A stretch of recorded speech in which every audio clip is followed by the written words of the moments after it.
Hello, and welcome to the Dance of the Soul with Natasha Venter and Regan's birthday today. So we are going to let him come in when he wants to, and if he doesn't make it, it's because reality and life took over for his birthday. And we would wish him a happy birthday. So Happy this birthday, is Regan. this is Ezekiel, and he is on the Expanded Minds podcast.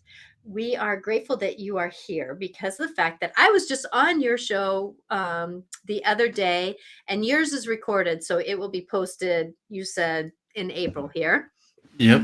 which I will put on my YouTube channel. And I am so grateful. I found out that, your story is quite interesting. And I'm like going, hey, why don't you come and be on our show? So we're trading shows. So Ezekiel, can you say a little bit of who you are and that negotiation of life? Because you've come into this really big spiritual awakening and you've really done some studying. And I know for me being an intuitive, Veronica says hello, that and she's a good friend of mine now. But your spiritual awakening, for me, I've always kind of been a spiritual awakened person, but for you, you have been, and then things kind of took over, and then you're coming back into some knowings. So can you tell a little bit about yourself? Yeah, I'm Ezekiel, and I'm the host of Expanded Minds podcast.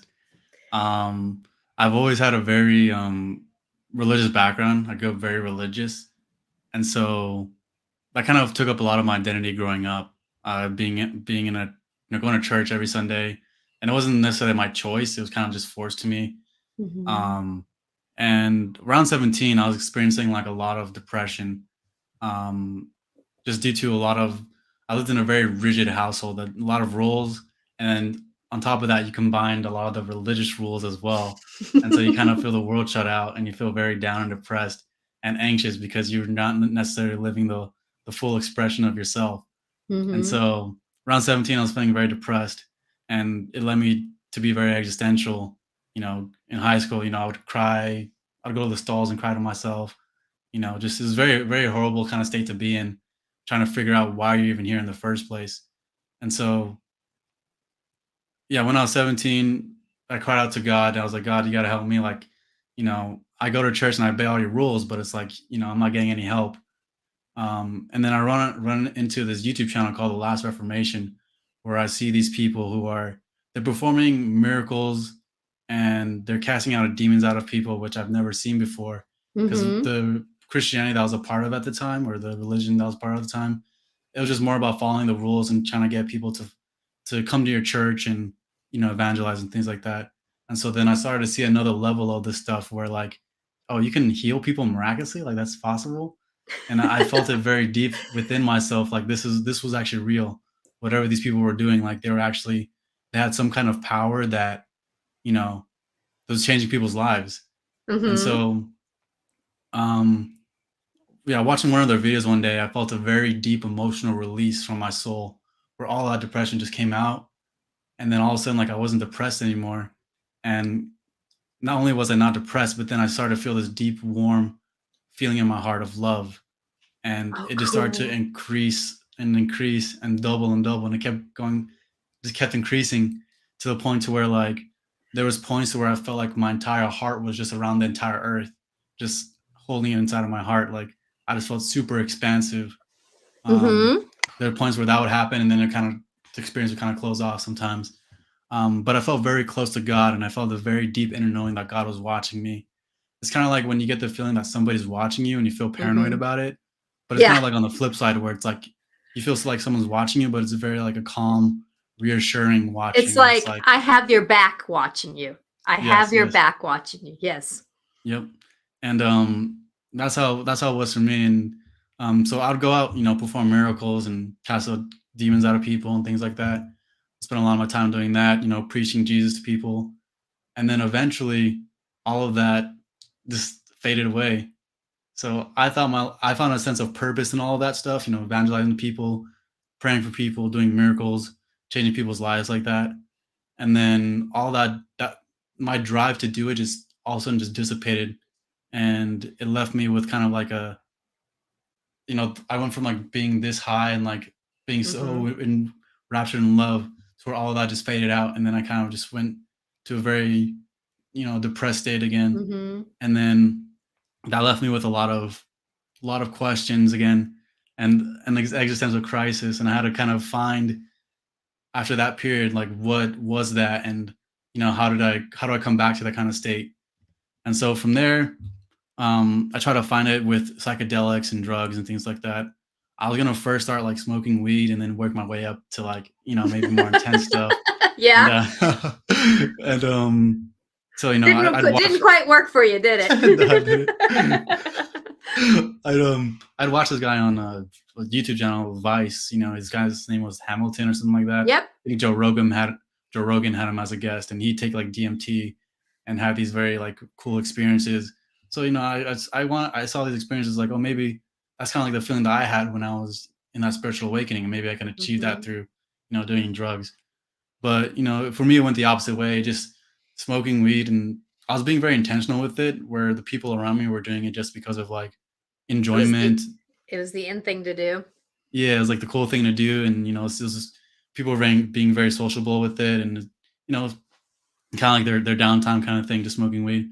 Whereas when saw I saw weed as an opportunity to spiritually like grow, or like access spiritual states, and which I Mhm. actually did in some instances. Like one of these spiritual states, for example, is like you can zoom out of your headspace to a point where like you see yourself in third person point of view.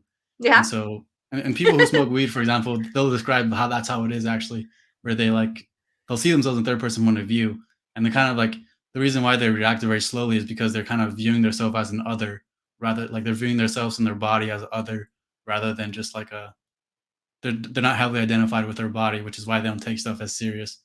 Um, but yeah, I spent time smoking weed, trying to access spiritual states of consciousness, and then work my way up. But I never worked my way up. I just stayed with weed. I had two very bad trips, and the bad trips led me into almost entered into a very deep psychosis. Like, Mhm. um, I was at the point where I was starting to lose my mind in a sense. I felt very disconnected from reality, to the point where it was affecting like my everyday, live like my everyday things. I just couldn't focus. Like everything was just scrambled and everywhere, and I was so dissociated. And then from there, then I started to find a meditative practice um, that showed me that grounded me again and put me back to center. And so from going from a scrambled state, um, this teaching that I found was on YouTube, actually, is from some guy named Brother Dominic, and the core of that teaching was basically to take your attention, remove it from your five senses, and bring it back to your awareness, and then rest Mhm. in that. And then from that place, you begin to like, experience heightened states of awareness and consciousness. And I just started doing that more and more, and I started to unravel all of the mania that was inside of my head, all the crazy stuff. Yeah. It's an entire process where you learn. It takes somewhat bravery to actually go through this too, because It you can get does. lost. You can get lost in Oh a yeah, lot of the. spiritual awakenings are not for the fair-hearted. Oh yeah, It takes some drive. It takes some drive to get there, and I'm proud of you. You should be proud of yourself for doing that negotiation of that drive. Because I know for me, whenever I've done the 3D view, I don't take drugs. I have never taken. I can't take drugs, but when I've done the 3D view of myself, it's like, oh, this is a great observation of how I'm actually negotiating in this conversation with somebody. Oh, oh yeah, I need to do this a little different, don't I? Okay, I got it. Thank you. And so we pop back down to myself and I start doing the conversation a little differently. But it's interesting how things happen like that. So, this awakening, I'm so glad though that you didn't have to go there. That you could actually come back to center and that your soul knew to pull you back to center.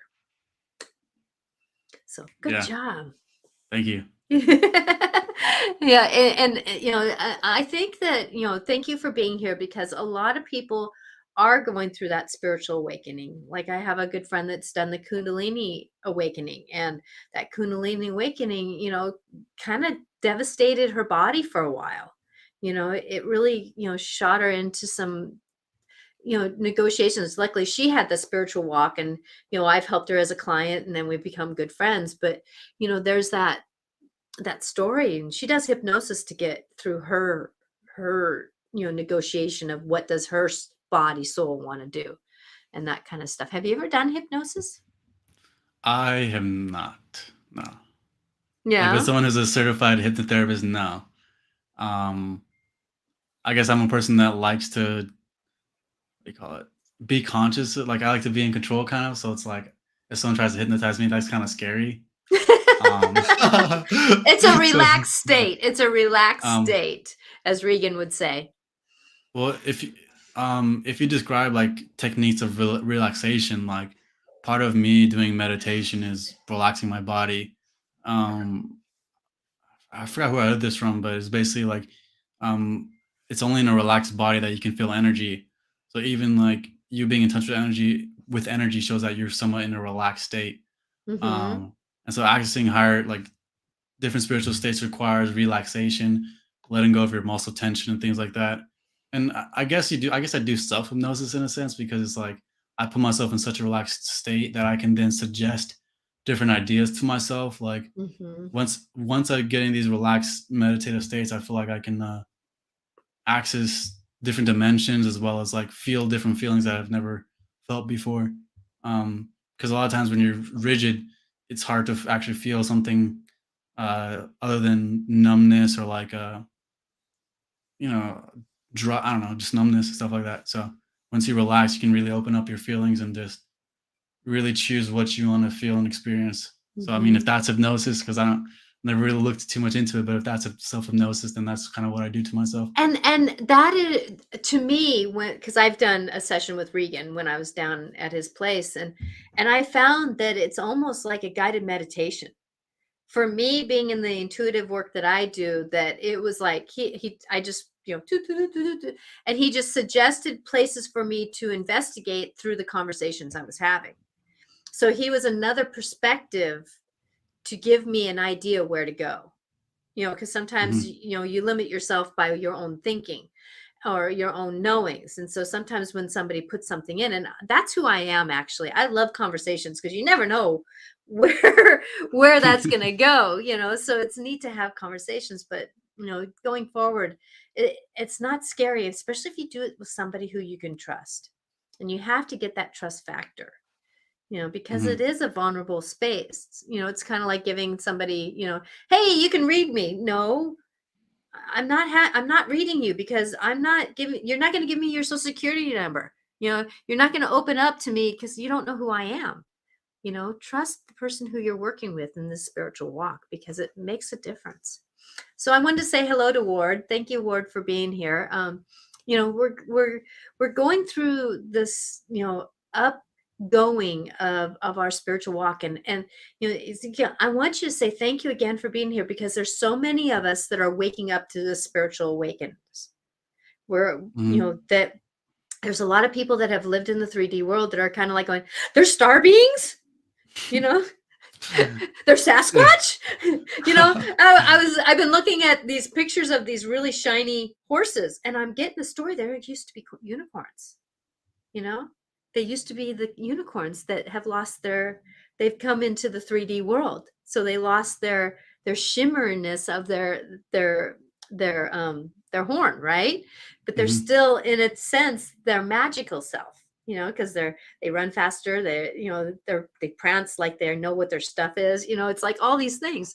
So this 3D world is coming into an awareness that a lot of people are going, who, what, where are we? And what's happening to me because I'm hearing voices in my head. What do I do with them? So, what did you do with those voices that started coming in your head? Because you had voices in your head that were negative, self Hmm. sabotaging, self this. But how did you decipher those voices that were coming into you? You had the negativity because going back to that, story of what you grew up with religion, and I am all for religion. But the thing is, though, religion can be very limited. It can be very demeaning. I grew up in the Catholic Church. You sinned. You sinned. I go, I sinned. I didn't go to bed on time. I guess I sinned. I didn't think going to bed, not going to bed on time was not necessarily a sin. It wasn't like I stole something. It wasn't like I, told my mom off when I didn't do it. I just kind of didn't go to bed right away, you know? And so with that, they deem us as humans more bad than we are good.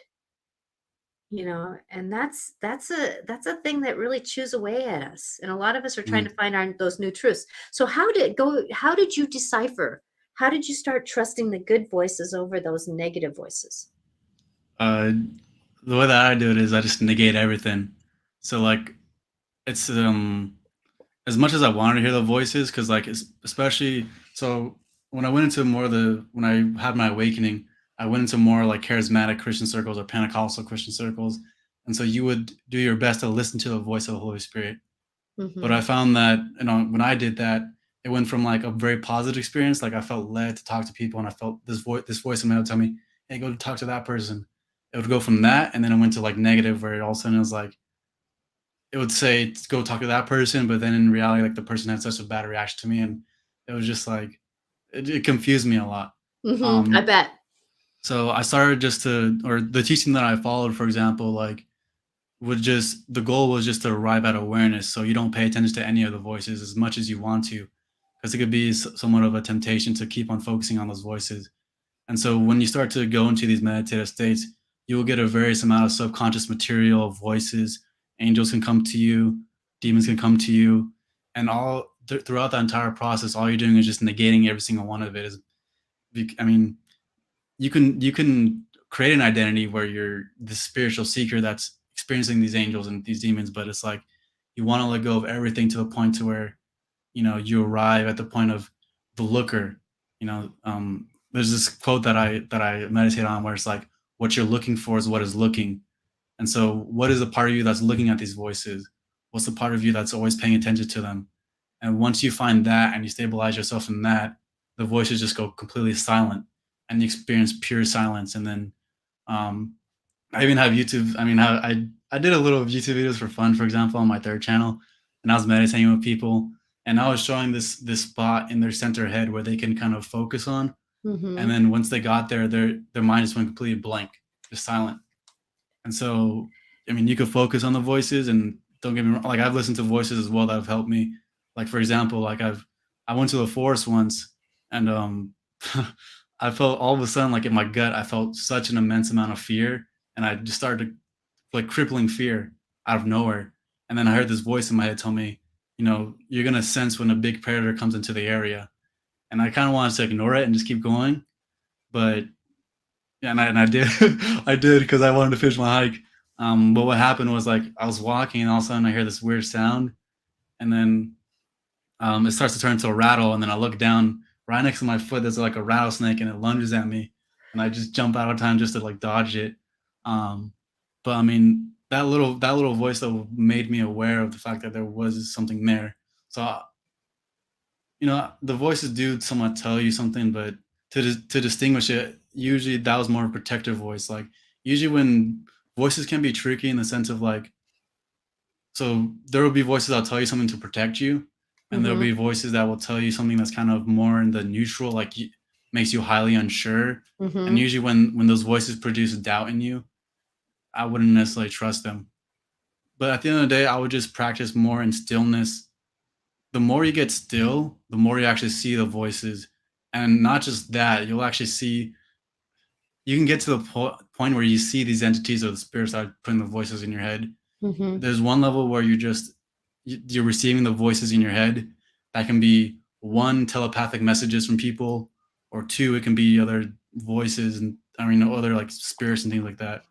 So if you get to the place of silence in your head, you can already see them coming from a mile away. So you want to get to that place first before you want to pay attention to voices, because these voices, you'll get a ton of voices. If you ask them, you'll get them, but you can get very confused on what's actually real or not. So just get into a place where you're aware that you're aware, where you feel pure energy, and then you'll start to see the stuff. You'll start to have true sight. You could call it that, like where you see with your awareness and not just with your physical eyes. Because with your physical eyes, the reason why you're seeing with your physical eyes is because you're aware that you're seeing with your physical eyes. So everything's about awareness. If if you weren't aware, then you wouldn't have the experience you're having right now. The center of your experience is your awareness. Mm-hmm. So connecting back to your own awareness is what is going to help you be more discerned in what these voices are, because then it helps you decode what your experience is. Exactly. I know when my higher self is speaking, and that's that voice that says, watch out for this. You're in this place. Oh, it's time to leave. You know, that higher self, but I feel it's centered in my body. It's not coming from, that voice isn't coming from outside. It's coming more from an inner knowing. And that's how I discern a lot about voices. And I also know that if an angel is talking to me, it's always sent with divine. It's got a different tone to it. It has a different feel to it. If it's got that negative charring, but it's like, ooh, who's around me? Who's around me? But I want to take this pause because I think it's a good time. Regan is here. So I'm going to let him in. So Jody, I hope that Jody, before I let you in, Regan, Jody asked the question, how do you tell the difference between a voice thought and a higher connecting voice? And I hope that last little bit, because you asked that question before he finished that statement. So I'm hoping. Mm-hmm. So Regan, hello. Hi. Hey, what's up? Nice to meet you. Nice to meet you. Yeah. Wow. So I watched some of your episodes before, or like with Natasha, and I really enjoyed them. Oh wow! Yeah, you have a podcast too. It's called Expanded Minds Podcast, right? Yeah, it's right there. Nice. Mm-hmm. Yeah, I know. Yeah. That's awesome. You know, it's funny. Just come right in this. I remember a client of mine who was at the time I wasn't doing spiritual work, just doing regular hypnotherapy, and we did. He was a real good subject for hypnosis. So in there, when I was reinforcing what we were talking about with him with his issue, I said, well, I want you to watch your dreams now, because sometimes you're going to get extra help in your dreams. And he says, well, I never dream, you know. And I said, well, he says, well, maybe I do, but I just don't remember him. And I said, just pay attention, you know. And then the next day, I was getting text from him, and he goes, oh my gosh, I can't wait till we do another session. I got all these dreams and I wrote them down and everything, you know. But then he told me, because I told him, because I know what it was, is when I went to see him the next time, and one of the dreams that he had was he was in this house by himself, and all of a sudden there was like a basement, and he opened the door, and there was this woman, a glowing blue, that was coming up towards him. And as she got towards him, she had like silver dollars or gold or something that she handed to him, you know. And he said, what does that mean? And I said, well, I'm just intuitively speaking here, but I think because of the blue, it was a smiling, beautiful, loving being that she's saying, you've got, you know, here's some good luck, or here you've got some good stuff coming up in your future, like you know, gold or something. So then the next week, he called me out of the blue and needed to talk to me for a minute. He says, Regan, says, last night I'm driving home on the freeway from a nightclub about 4 a.m, and there seemed to be nobody around. All of a sudden I saw this light of a guy kind of speeding coming up behind me. And he says, you're the only one I could tell this to, but everybody thinks I'm crazy. He says, I swear to you, I heard a voice. And the voice just almost yelled at him, pull over, pull over. And he was so shocked him so much in hearing this voice that he pulls over. Well, that car went right by him, and as he caught up to the car a few miles further, that car had run into another car in front there, and the driver in that was killed. So, you know, I said, you've just opened up this thing to your guidance now, you know. Mm-hmm. So that, you know, he was getting a direct by actually hearing a voice. So and that's the thing that I want people to know is that the universe out there will be there for you, but they're gonna say things like that, you know, and it's not gonna be say, hey, stupid, get out of the way. It's gonna be like, you need to move now. It's that urgency, and it's that knowing, and you know that it's coming from something that is here to help you, because there's something that almost says, I'm gonna take you by your armpits and move you over. It's that kind of empowerment, and we gotta, it's that trust.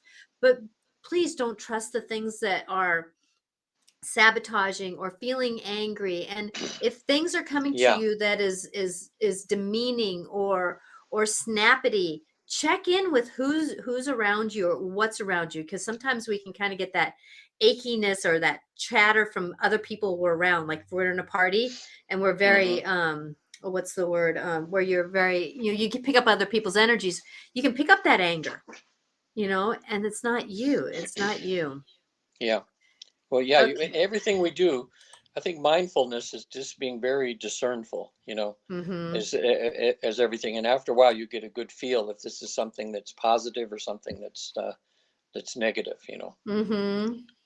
Exactly. Sorry, I'm having to delete a couple of this one person who's asking for another session. So um, Mm. I am having to do some management here. Uh, so you are not allowed to ask for anybody else to do readings on this show. I'm apologizing, but no. So yeah, it's one of those things that when we're going for and so Jody says here, thank you, Jody, for interacting here.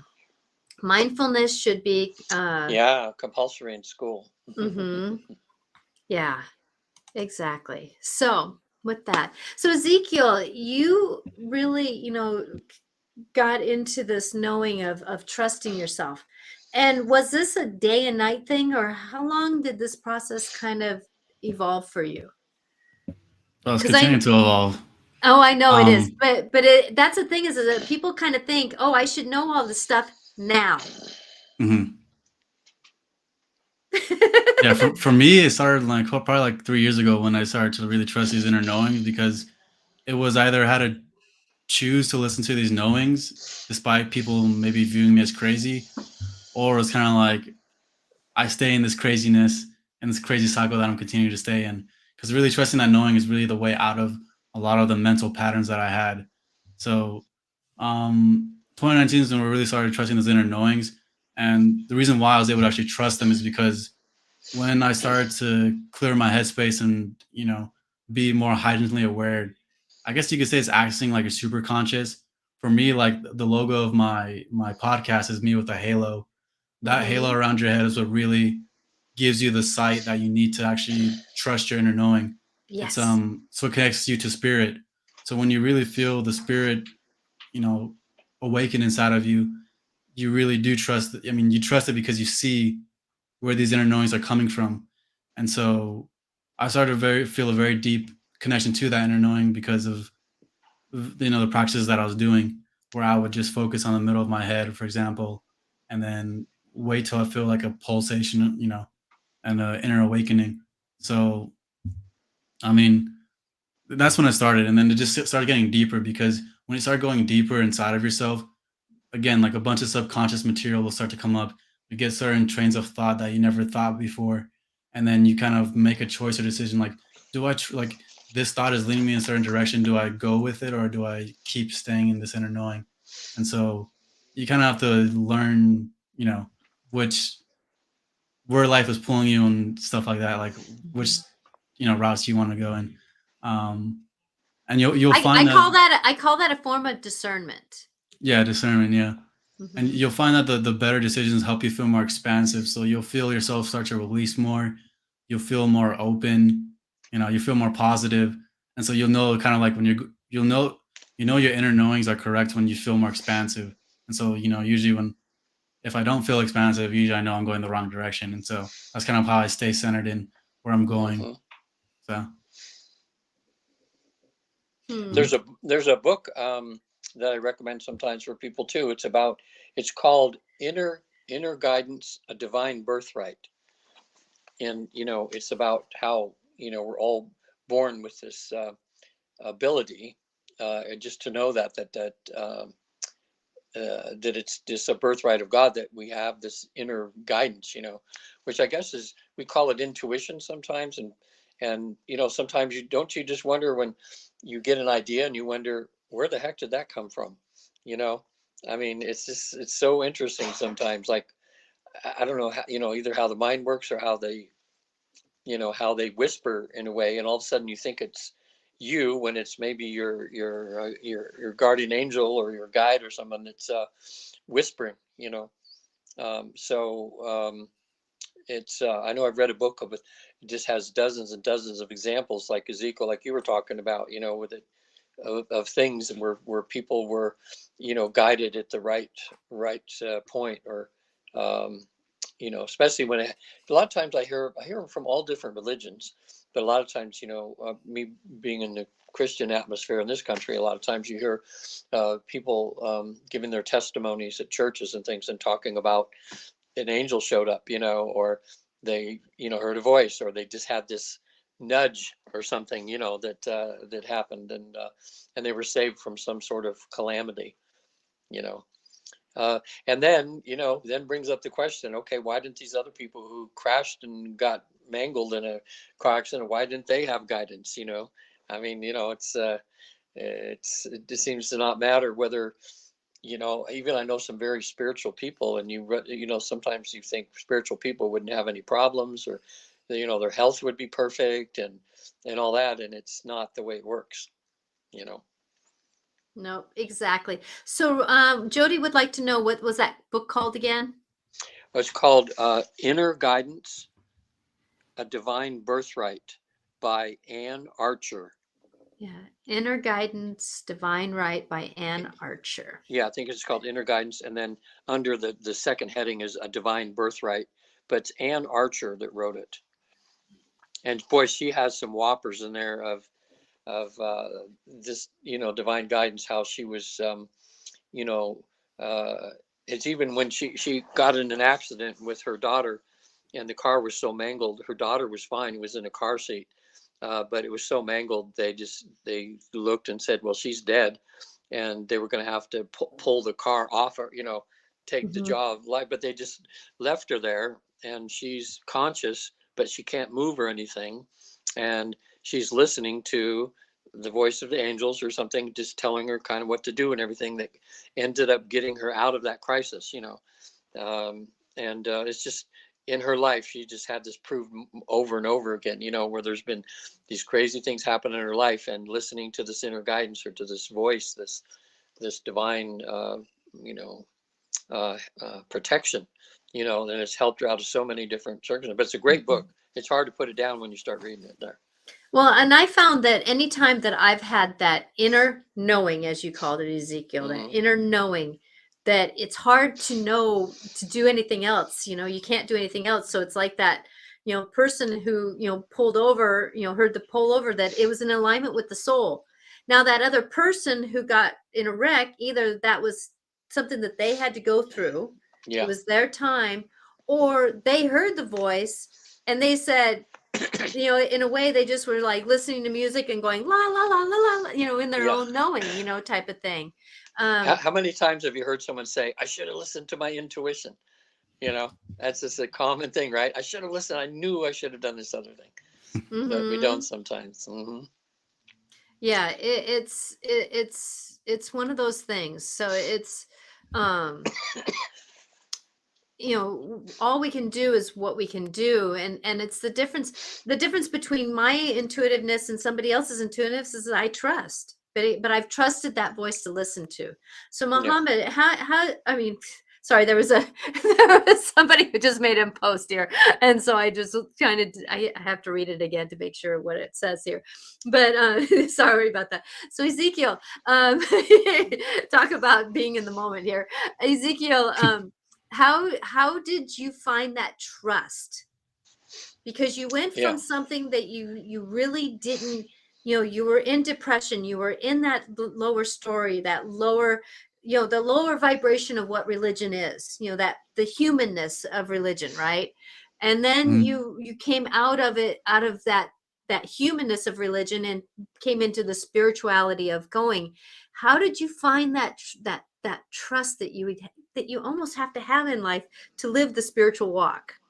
I want to say that I'm still learning, but the way that I see it, though, is that your awareness is a light, and when you spend your time in unconsciousness or sleep, you don't have the ability to trust. You just go wherever life takes you, you kind of just go about, and you're out of control. Like reality seems like it's out of control and things like that. And so you just have to learn to wake up and wake yourself up from sleep. We talked about a little bit like remembering a little bit, like your dreams, for example, or like, with the car crash, like maybe that person didn't really hear the voice, even though um, it might have been speaking to that person. A lot of it is dark energy and not being connected to spirit and having a disconnect to spirit. So then learning to trust, really, you have to kind of accept that, or come back to awareness, and then learn to stabilize yourself in that. And there's a verse in the Bible that I heard someone interpret. I forgot what it where it was in the Bible, but it's basically the light of the body is the eye. Therefore, if your eye is single, your whole body will be full of light. And then if your eye is, not single or whatever, like it'll be cast into utter darkness, something like that. And the darkness is the unconscious, or you being unconscious. And so if your eye is single, though, if your awareness, it's basically saying if your awareness is single, then your whole body gets filled with light. And actually, if you learn how to stabilize yourself in your awareness, which is free from the five senses, which is free from attachments, then light starts to come down into your experience, and you start to see more things than the average person. That's not really connected to their intuition, or that's more connected to their physical body. And so it's just learning how to just take time throughout your day, go into stillness, allow whatever content comes up from your mind or whatever, or from your body. Like when you go into meditation, you'll feel some resistances. Is learning how to be with those resistances that start to wake you up and start to nudge you towards your awareness. And so when you start to develop stillness inside of yourself, then you start to experience light inside of yourself. And then from that light, you get to see these inner knowings. But usually, it's like dusting off, what is it? Dusting off, I'll just relate it to like a fossil. When you're doing like fossil hunting, you're kind of like scraping through the dust and things like that. What you're doing when you're going to meditation is like you're excavating and you're digging out all the sand and everything just to find that one treasure, which is your awareness. And then once you find that, you receive 100-fold. You receive enlightenment, intuition, certain gifts, spiritual gifts, and they all come just from result of focusing on just being aware and stabilizing yourself in that. Yeah. It reminds me, it's a good analogy, is when I was a clown for all those years, and I was staying with this guy. He was ex-Ringling Brothers clown, but now he was a Ronald McDonald clown, and he he wrote the comedy show for the Ronald McDonald, and he got paid like $50,000 or 60, something like that.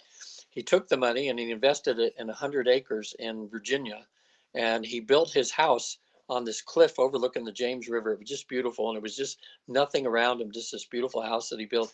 So he says, I want to show you something, Regan. So he took me out, and we went way out in the middle of the woods where there's nothing around. He says, sit down now. So we sat down. Now he says, now just shut up. He says, don't say anything. Just sit as still as you can. Don't talk or don't do anything. So I'm thinking, what's going on here? What's going on? So I just did what he said, and we just sat there. It was like 15, 20 minutes, and I'm wondering, what's going on? And then all of a sudden, I look over here, and I see I forget what wild animal it was, start moving around. And then over here, there were some birds, and then the wild turkeys came out, and the whole woods came alive. And you go, wow, this is the way the woods is here when people aren't around, or when you're not walking through making noise, And so it was in the stillness. So Ezekiel, I think what you said, that's really a key, is that's where God finds us. Sometimes we have to get still sometimes. That's to hear the voice. We have to still everything. And that's why the guides and the angels on the other side all say every one of them says, if you want to stay close to the other side, to have some sort of meditation practice, some point where you can still the mind. And that's when you can actually hear what the guidance is, and that's when you can actually, get closer to your true self, So that was a big lesson for me, just be still the mind. And it's also having that patience too, because again, like how you mentioned, like when you were with a waterfall experience, like your mind easily comes in and says like, oh, what's going to happen? Like I'm waiting for something to happen. Like, and you're just sitting there just focusing on waiting for something to happen. But you kind of want to get to the point to where you're observing yourself doing that. and then kind of just allowing yourself to drop a little bit more deeper to see that you kind of saying to yourself, I want something to happen, or I want, or, whatever your I thought is projecting out. For example, which I would say your ego is your thinker of thoughts, like the intellect part of you that's like continually regurgitating out data and things like that, regurgitating what happened in your day, like learning to really just sit there and allow it to kind of play its part or whatever, and then there's certain signposts really the certain signposts that kind of point you to the fact that you're starting to unglue from the five senses and things like that. One of them is like you feel like a swarm of flies is kind of like flying off of your head, and then you feel like a sense of lightness and opening. And then another some people experience it in fear, for example, like they'll feel themselves start to drop, and then they'll feel a bunch of fear just rise up out of nowhere. Mhm. And then also you can hear, this is where some of the schizophrenic tendencies can happen too if you're not careful, like so you can start to hear voices or get clouded with a bunch of voices all at once to get hammered with it. Mhm. And a lot of people will then go out of meditation because of the intensity of the voices, and then not really go through on to the other side. Because if you sit still and continue to observe, what's happening, you'll get past those voices, and then it'll just become completely silent. And that's where that is. And then, so it's just having patience as well, and having the patience with yourself to kind of just see stuff through, no matter what happens, no matter what kind of whatever content comes up. It's literally anything that comes up.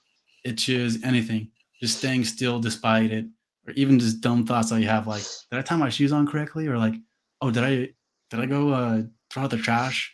Which are legitimate thoughts. Maybe you didn't throw it out, but it's like you just want to just set at least 10 minutes or whatever aside just to allow yourself just to do nothing, like completely nothing, and stay completely still.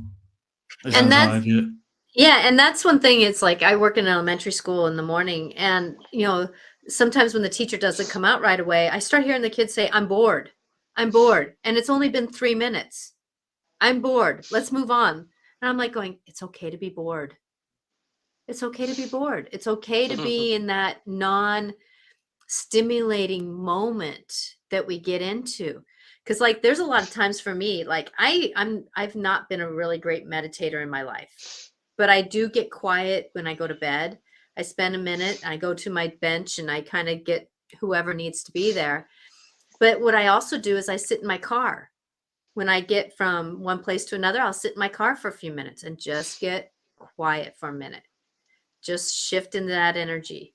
Or like, let's say if I'm walking out of one classroom and I'm walking down the hallway, I try to get into that quieter space so that I can be present to what it is. Cause then I'm like going, okay, why am I here? And then here comes a student coming out at the same time I walk out of that classroom, and I go, oh, the synchronicity. I'm supposed to talk with that student. And if it's just, hi, how you doing today? How you been? I'm gonna rub up against you, kind of rub some goodness into you, whatever that conversation was, but I allow them to tell me what they need first. So it's being available to the universe. And that's part of that trust, trusting that we can be available. Mhm. So, oh, Yep. Go ahead, Regan. Well, I would just say, Patty taught me something which was pretty cool about, it says, in other words, whatever shows up, say yes to it. In other words, there's things that, like when you said that child came out, part of you could go, oh, I'm too tired now. Maybe I'm supposed to talk to the child, but I don't want to, but instead you took that as, okay, there's a reason that you guys bumped into each other, in a sense. Mm-hmm. And so it's always good to look at your surroundings and to discern why you're in a particular situation. So many times it's obvious, like missed a plane one time and had to stay overnight someplace, and just in some city. And then that night at a restaurant with the waitress, just happened to have the most beautiful, in-depth spiritual conversation about stuff, and just realizing that, boy, I just needed to be there, at that time. Mm-hmm. And sometimes it's for other people. Sometimes I know it's just for me. In essence, it's always for both people, on some level, but sometimes one person's the teacher and sometimes it's the opposite. Sometimes people are teaching you. So it goes both ways. So it's kind of exciting when you just realize that, wherever you go, in a sense, there you are, as they say, and you look for the, you know, um, what you're supposed to be doing. But I do love it when in a sense you look up and you go, okay, that's why the day went this way, and you just know that the whole day is because of a conversation you're going to have, with somebody. Exactly. So So is, Ezekiel, I was going to ask Ezekiel, what do you do for a living, Ezekiel? I'm just a normal guy. Just work at a restaurant as a trainer. So, and I What just make trainer? podcasts on this. Was Oh, it? your podcast is your job? No, no, no. I work at a restaurant as a trainer, and Oh, restaurant is a trainer. I see. yeah, I've been trying to grow my podcast. I just started like probably like 8 months ago, like Yeah, seriously 7 months ago. So yeah, yeah. yeah. This is, these podcasts have been such a beautiful thing for millions of people that have these podcasts Mhm. now to allow themselves to express themselves or to, you know, um, find it's like the sharing of information, which is helping us exponentially grow as a on a planet here. Like even these talk show hosts that are on these channels, they've got their own podcasts now where they can actually say what they really feel about things and not be, having to follow the corporate, the have to worry about their boss disagreeing with what they're saying. And so I think it's just open to this dialogue where we can just have this free exchange of ideas, and that's where change comes from. You know. Mhm. hmm Yeah, Yeah. I always look at podcasts. The reason why, also one reason I started a podcast too is I would watch a bunch of them, and then I realized like, oh, maybe I have some stuff to share, like, you know, uh, in terms of like spiritual things and helping people go through their awakenings, because I was going through it during a time where I had just working and things like that. I was going through the spiritual awakening, and I know that there's people that still have their job, they still have their normal everyday things, but they have to experience these intense awakenings and have to go through them. And a lot of times people would rather choose to just stay in their lower selves and Yeah. live a normal life rather than like wake up and actually see the world for what it is, and have a voice, and things like that. So Mhm. it's really it's interesting. Like, yeah, I just think it's interesting, like how you can kind of see the difference when you start to become more intuitive. You start to see the difference between people that put work in and actually try to become more awake and conscious of their everyday living, versus Hmm. people who just are just going through their everyday uh you know motions or whatever. Because the people that live more consciously live intentfully, and you can see it in their actions, versus somebody who is just not uh like that, is more lackadaisical in their everyday movements and things like that. Yeah, Hmm. so Yeah, and that's the thing is that, a lot of us can't share what we're going through with people around us because we feel like we'll be judged. Yeah. But there is a lot of people waking up, and we're all going through our own individual way of waking up. At the same time, there's similarities. And sometimes it's just nice to share. And so that's where coming onto a podcast like this, or like yours, or one of those kinds of things, is that you can be with like-minded people, and you're not being weird if you hear voices. Yeah. Now, you're being weird if you act on every voice that you hear, and you do the negative things, you know what I mean? Or you don't discern that, you don't spend the time to discern that uncomfortableness. You're not, Yeah. there. I'm not saying this very well, I know, but it's you have to be willing to be uncomfortable to be a little weird, but at the same time, it is about following those inner light guidances, Yeah. following the higher guidances. It's that, hey, there is this, be careful of the animals you're around. Oh, wait a minute, I'm going to prove it by putting a snake at your foot.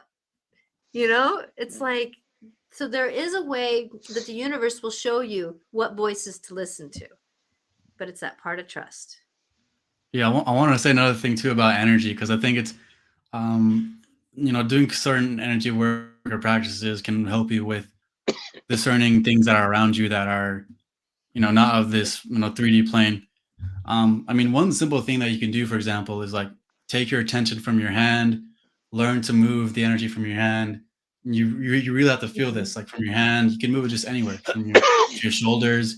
So you want to feel the movements of energy because Hmm. really attention and energy move instantly, and it flows very Yes. depending on your own system and your own body.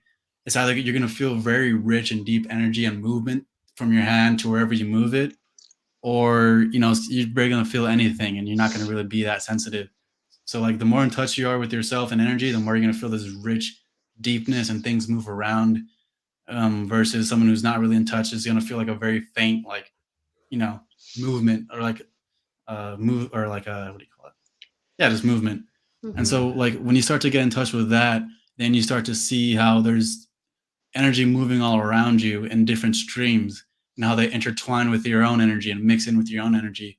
Like there's times where, if you want to relate it or at least for me, if I relate it to like a spiritual, like evil experience, I've had moments to where I've had this one very vivid dream with a dark entity that literally pulled me like this. It was wearing a hood. It showed up to my front door, and it was like the middle of the night, and it just pulled me like this, and like it pulled me like that, and I could feel my energies going towards him like that, and it was like pulling me towards the front door, and then I was like super freaked out, but I kind of I fought against it, and then it let go of me, and then I was able to go free. But even when I'm doing this practice where I'm moving energy around, I can start to see like entities like all around me. Like I can Mhm. feel how they move around. Like you not only feel your own movements, but you start to feel the other movements of energy around you, and whether good or bad.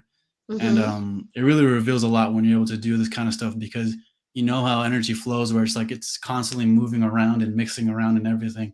And then you Mhm. start take control of it, and then it becomes, you become more in control of your internal self, if you will, like what you can do and the movements that you can do, and then you can start to manipulate or control other things as well, or stop other things from happening, and or help others as well. So Mhm. And a lot of times this uncomfortableness that we get with our awakening is that we're standing at a doorway before we walk in. And so a lot of this knowings that come to us, but I can tell you the more you know, the better it gets. Cause like for you, knowing who everybody is a form of protection. You know what's around you. You know what's coming towards you. You know that interaction. And if you don't, it's part of the learning process. It's that part of the evolution of, okay, since I experienced that, I didn't do as well. I know how to do better next time, right? And so it's that evolution of who we are. Because I can tell you, being a channeler myself, that my teacher told me, get more grounded, get more knowing of your body, so you know who you're channeling, you know what's being channeled, and then put boundaries up.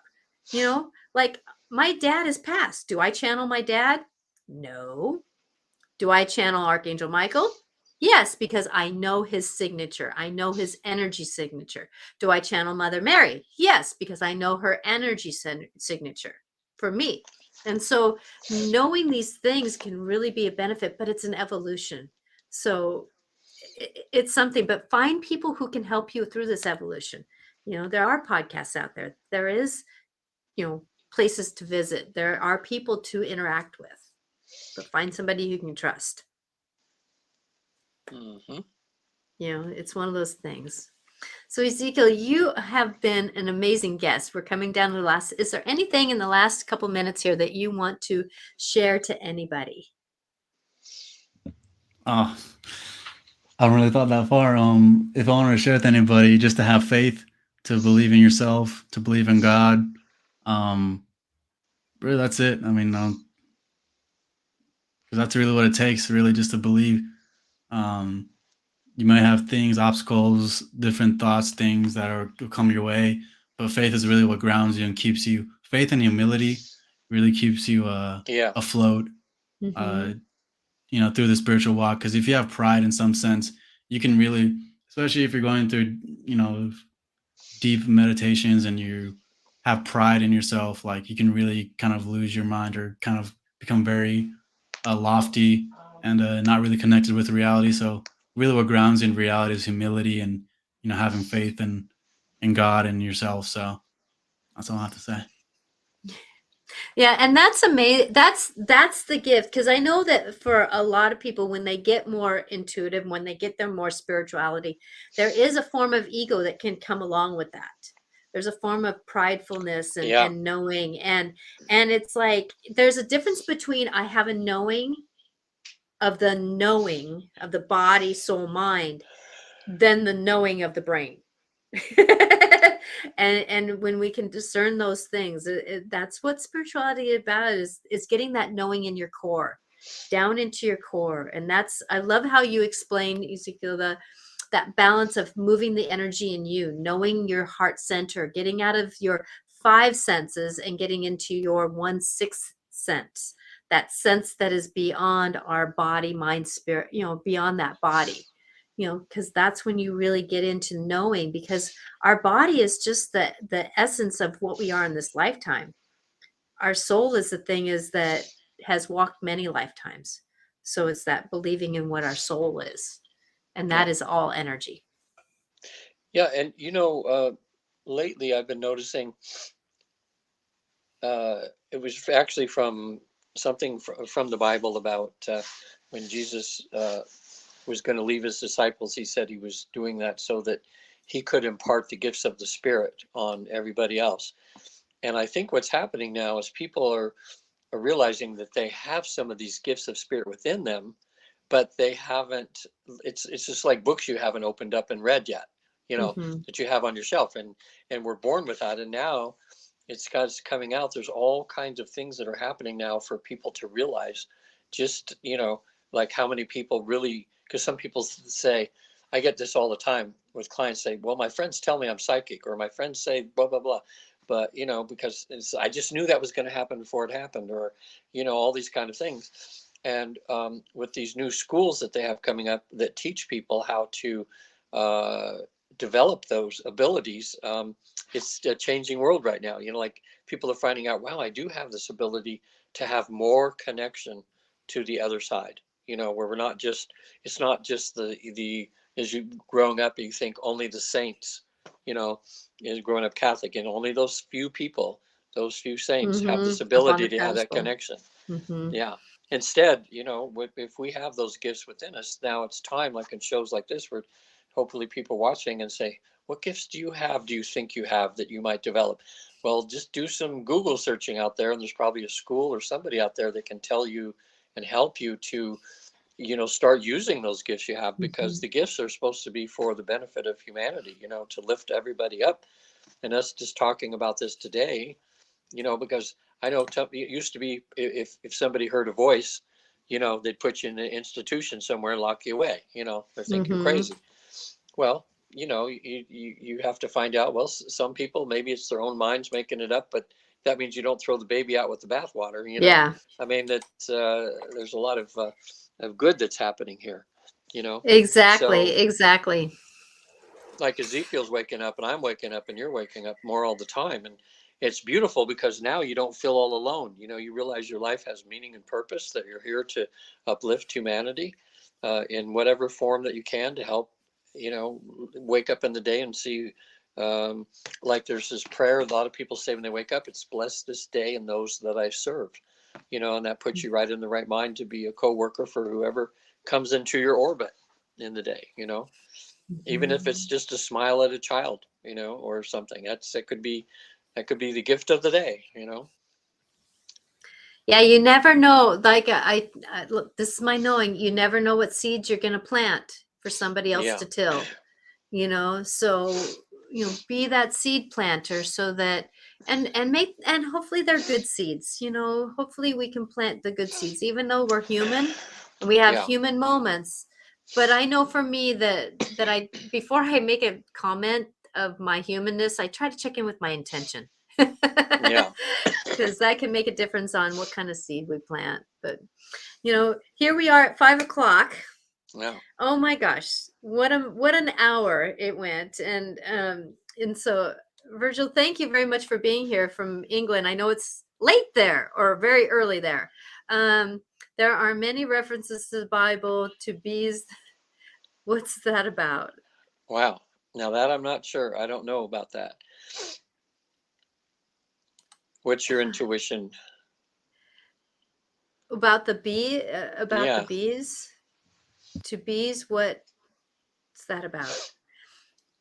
You I don't know if know, it's metaphorical for how organized and how busy bees are, well, I you know, know, yeah, because I know what bee represents is about industrious. community. About community. Get the nectar out of life. Get the sweetness out of life. Go Yeah. to the flowers. You may have to go out of your realm to get into that nectar. Because if you think about the flowers that are farther out, what do you need to do? But I also know that coming back to the community helps. The community does. If a bee is not doing well, what does the community do? It comes and helps and takes the pollen off the bee. It Wow. helps, but also too enjoy where you're at too, because a bee is only alive for so many days, right? Yeah. So how can you really be in the moment that we're in to be who we are?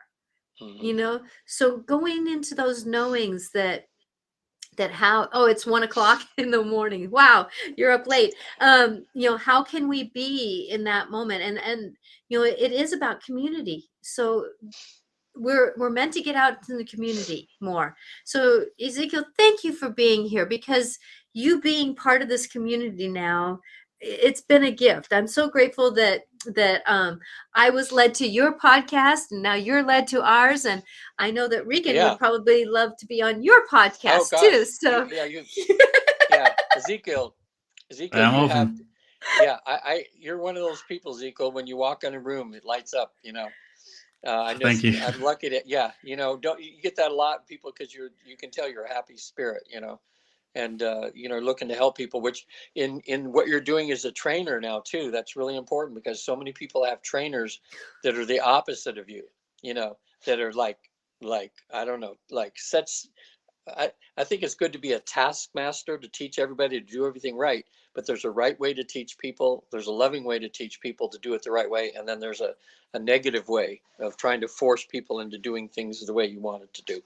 And don't, so many times I have clients and they come in for regular therapy, and they just hate their bosses, because their bosses don't give them any recognition for anything, because they have to meet a certain quota or they get fired or whatever. But it's, I don't know. There's just, I've had good trainers and I've had bad trainers in different things. And it's always nice to have a trainer coming along that's has more of a bigger picture and comes at it Mhm. from love. Because I really think, I'd want to be in an office or in a restaurant or something like this, where when I saw customers, I knew how my boss was. He's a joyful, happy person. Well, that makes the people under them be a joyful, happy person, because they represent, in a sense, they're representing you because you trained them, right? Hmm. Of Yeah. course, yeah. Yeah. That's how you do things. So that's how Yeah. I do things. So, Yeah. Yeah. So tell everybody, like, your podcast now, when's it on? How can people get a hold of you? oh yeah, Expand on Minds podcast is right there.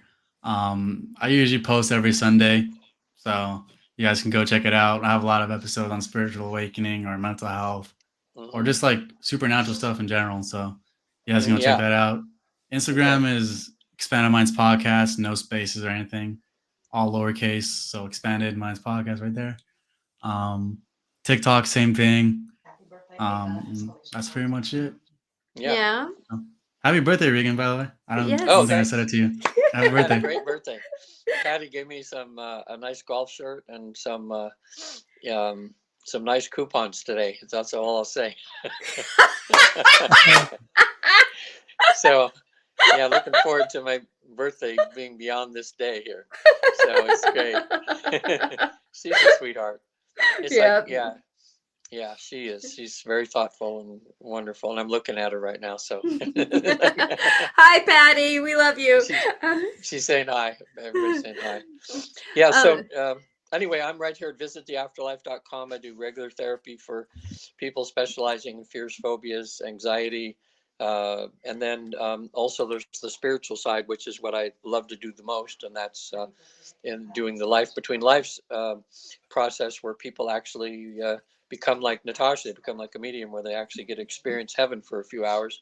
and learn a lot about themselves and about their mission, what their life's mission is, their goals. Meet face to face with their guide or guardian angel. It's a beautiful, life-changing experience for people. So, and anybody can do it, I say, because I think we're about 90% successful, and the other ones just need a little more time, you know. And Natasha, what about you, my dear? You can reach me at angelicclarifications.com, and I love to help people work through their life and bring awarenesses to them. And how can you trust your inner knowings? How can you trust that part of you that is working through? And I know that a lot of us are working through many of our shadow work, a lot of our shame, guilt, worry, you know, a lot of that stuff that is very stagnant in our lives because it wants to keep us there. But if we move it forward, look at those shadows, look at those whispers, like Ezekiel, I love how you said that, dust off those things that are old and you know, dust them off so that we can see what they really are, that we can become this more enlightened community that we are. And Yeah. you know, it's you know, it's one of those things. So you can reach me at angelicclarifications.com, and I would be grateful to help you. So blessings to everyone. I almost swallowed one. Yep. And I will be on live Wednesday on the same stations here and on Instagram also. Oh, and I have changed all my things. Now you can catch me at Natasha Venter AC. I have changed my, I'm kind of going through a rebranding process. So looking at doing a little bit of different. So everything is on at Natasha Venter AC. So blessings to all. And thank you, Ezekiel. We would hope to maybe have you on again or something in the future. But can you stay on for a few minutes, and then we will talk to you later. Thank you, everyone, for coming. And thank you for all your comments. And bye now.